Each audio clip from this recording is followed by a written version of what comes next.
जय माता दी दोस्तों मैं रत्नदीप जैन और आप देख रहे हैं हमारा यूट्यूब चैनल एस्ट्रो आरडीजे। दोस्तों इस माह 23 सितंबर को राहु केतु अपनी राशि परिवर्तन करने जा रहे हैं, जिसमें मायावी ग्रह राहु क्या माया दिखा रहा है इसके ऊपर मैं ऑलरेडी 12 वीडियो बना चुका हूं 12 राशियों के। आप मेरे चैनल पर जाकर अपनी राशि का वीडियो देख सकते हैं। इस वीडियो में हम चर्चा करेंगे कि केतु क्या खेल खिलाएगा, क्योंकि केतु भी मायावी ग्रह है। राहु केतु की एक मैथोलॉजिकल स्टोरी है, उसको मैं शॉर्ट में समझाता हूँ। समुद्र मंथन से जो अमृत निकला था वह देवता और दानव दोनों में बांटा जाना था, लेकिन देवों ने सोचा कि अगर दानव अमृत पी लेंगे तो ये तो तबाही मचा देंगे। इसलिए देवताओं ने सिर्फ देवों में अमृत बांटने का प्लान किया, जिसमें भगवान विष्णु ने मोहिनी का रूप धरकर वो अमृत देवताओं में बांटना शुरू कर दिया। देवताओं की इस चाल को राहु केतु रूपी जो दानव था वह समझ गया और उसने देवताओं का रूप धारण कर कर देवताओं में बैठकर उस अमृत का पान कर लिया। लेकिन बाद में सूर्य और चंद्र के इशारे पर भगवान विष्णु समझ गए कि यह दानव है और उन्होंने सुदर्शन चक्र से उनका सर धड़ से अलग कर दिया। तो जो दानव था उसका सर राहु कहलाया और जो धड़ था वो केतु कहलाया, क्योंकि सर में ही पांचों इंद्रियां होती हैं। सोचना, समझना, जानना, देखना, चालाकी, ये सारी चीजें राहु के पास चली गई। इसलिए माया का सबसे बड़ा कारक ग्रह राहु कहलाता है। जो भी इच्छाएं, महत्वाकांक्षाएं सब राहु के साथ चली गई। इसलिए राहु ऑब्सेशन है, जुनून है, पागलपन की हद तक मटेरियलिस्टिक चीजों को, भौतिकवादी चीजों को पाना चाहता है। किसी भी तरीके से चीजों को पाना चाहता है, उसके लिए पूरे प्रयास करता है। वह नियम भी तोड़ता है, सारे काम करता है अपने सुख सुविधा पाने के लिए, अपने मतलब के लिए। वहीं केतु जो धड़ है उसके पास सिर्फ एनर्जी है, ऊर्जा है। उसके पास देखने के लिए आंखें नहीं है, सोचने के लिए ज्यादा दिमाग नहीं है, बोलने के लिए जुबान नहीं है। मतलब चार इंद्रियां जो राहु के साथ चली गई केतु के पास नहीं है। केतु सिर्फ टच कर सकता है, उसके पास जो फिजिकल ऊर्जा है उसको वह रिप्रेजेंट कर सकता है। इसलिए केतु को मंगल के समान फल देने वाला कहा गया है, क्योंकि मंगल एनर्जी है, ऊर्जा है। सेम जो हमारा धड़ होता है सर के बगैर, उस पे के पास भी एनर्जी है, ऊर्जा है, जो जीवित है। जीवित क्यों है? क्योंकि अमृत पान कर लिया था। इसलिए केतु राहु के बिल्कुल अपोजिट है। जहां राहु ऑब्सेशन देता है चीजों को प्राप्त करने के लिए, मटेरियलिस्टिक चीजें चाहता है, केतु उसका उल्टा है। उसको मटेरियलिस्टिक चीजें नहीं चाहिए, उसे भौतिकवादी सुख की इच्छा नहीं चाहिए, क्योंकि वह जानता है इन सबका उपयोग उसके मतलब का नहीं है। इसलिए केतु डिटैच करता है, भौतिकवादी सुखों से डिटैच करता है, आपके मोह को भंग करता है, रिश्तों से मोह को भंग करता है, धन संपत्ति से मोह को भंग करता है, भौतिक सुखों से मोह को भंग करता है। आप सोचेंगे जब आपके अंदर मोह ही नहीं है भौतिकवादी चीजों को पाने का, तो फिर आप मेरा वीडियो क्यों देख रहे हैं? क्योंकि आप तो कुछ पाना चाहते हैं, आप तो भौतिक सुख पाना चाहते हैं, मटेरियलिस्टिक चीजें पाना चाहते हैं, और केतु वह देगा ही नहीं, तो वीडियो देखने का क्या मतलब है? तो दोस्तों उसका भी खेल मैं समझाऊंगा आपको, क्या केतु का खेल होता है। लेकिन सबसे पहले ये समझो कि केतु और गुरु में क्या अंतर है, क्योंकि दोनों ही अध्यात्म के ग्रह हैं, दोनों ही मोक्ष कारक ग्रह हैं, दोनों ही आपको मोक्ष की तरफ ले जाना चाहते हैं, ज्ञान की तरफ ले जाना चाहते हैं, धर्म की तरफ ले जाना चाहते हैं, भगवान से मिलाना चाहते हैं, सही मायने में धर्म को समझाना चाहते हैं।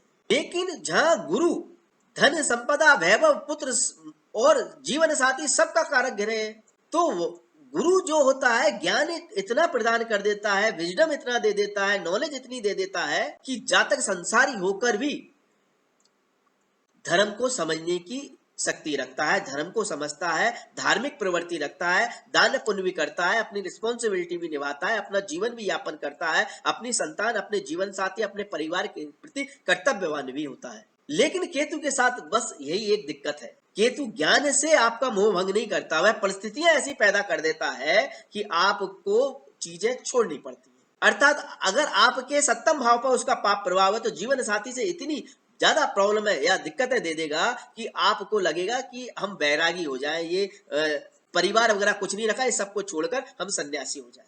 यदि आप धन संपत्ति के प्रति बहुत ज्यादा मोह रखे हुए हैं तो वो आपको धन संपत्ति नहीं देगा, जितना आप उसको पाने की कोशिश करेंगे, यदि उसका लाभ स्थान और धन स्थान पर पाप प्रभाव है तो वो आपको पैसा ही नहीं देगा और आप उसके पीछे भागते फिरेंगे और आपको प्राप्त नहीं होगा, क्योंकि वह आपको उसके प्रति दुख देगा और दुख इतना देगा कि आप इसका मोह ही छोड़ दें।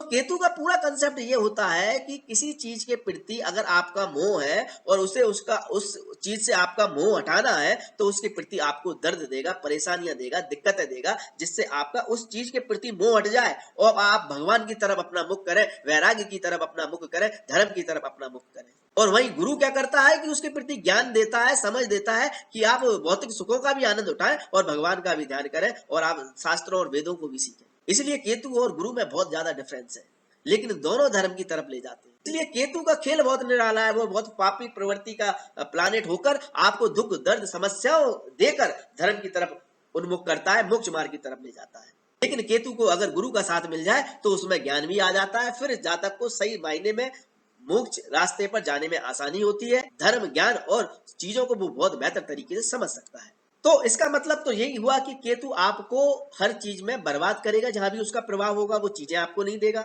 वहां से समस्याएं नहीं देगा, ऐसा नहीं है।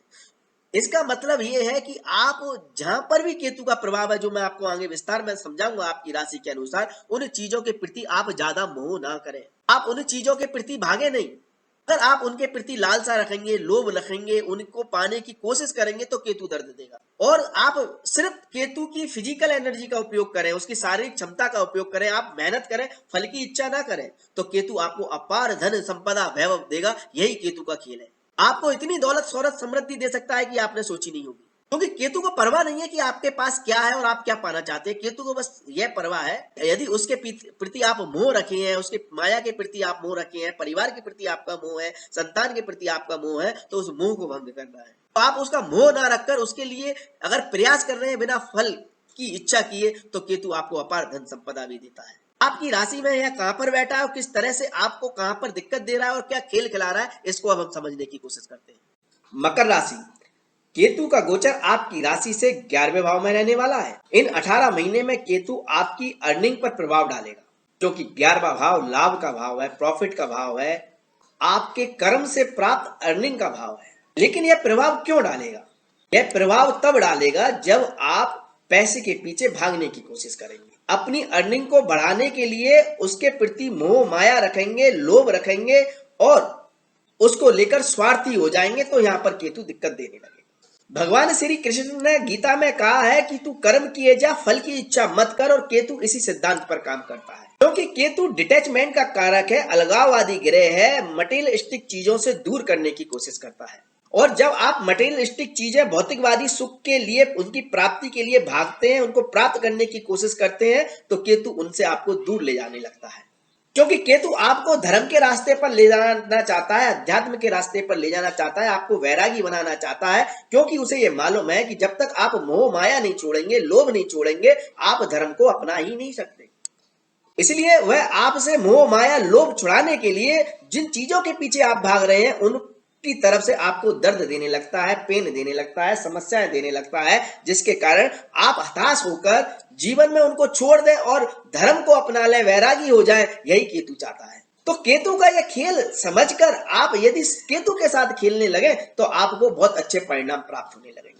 केतु के साथ खेलने का मेरा अभिप्राय यह है कि जो केतु देना नहीं चाहता उसकी आप आकांक्षा ना करें, आप सिर्फ अपने कर्म करें, फल की इच्छा ना करें, आप अपने आर्थिक लाभ के प्रति आप प्रयास करें, मेहनत करें, क्योंकि केतु एनर्जी है, ऊर्जा है, मंगल के समान उसके पास ऊर्जा है, उसके पास सर नहीं है, धड़ है, उसके पास हाथ पैर है, शारीरिक परिश्रम है। आप उन परिश्रम का यूज करें, उन प्रयासों का यूज करें, उसकी उस मेहनत का उपयोग करें जो केतु है, जो आपको देना चाह रहा है, और उन प्रयासों से आप बस फल की इच्छा ना करें, अपने प्रयास करते रहें। अगर आप धन के प्रति थोड़ा लापरवाह हो जाए, अर्थात आपके पास कितना धन आ रहा है, कितना जुड़ रहा है, क्या स्थिति है, आप इन सब की चिंता छोड़कर सिर्फ अपने कर्म पर ध्यान देते रहे, तो आपको इतनी धन संपत्ति केतु दे देगा, इतना आपको अरबपति करोड़पति बना देगा जिसकी आपने कल्पना नहीं की।